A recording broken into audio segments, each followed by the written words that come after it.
For those on dry land in Japan, the quarantine of the Diamond Princess cruise liner may be reassuring.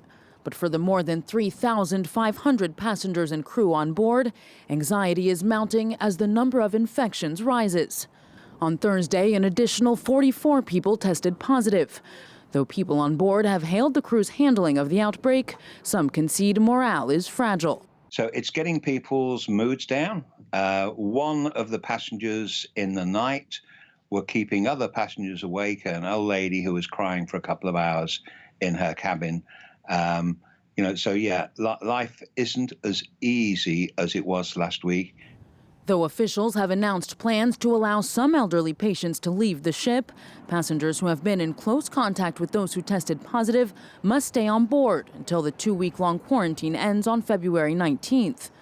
Meanwhile, Olympic officials insisted the Summer Games will not be postponed or canceled. For Tokyo 2020, we've put countermeasures in place at the headquarters set up by CEO Toshihiro Muto, and we're sharing information with the National Institute of Infectious Diseases.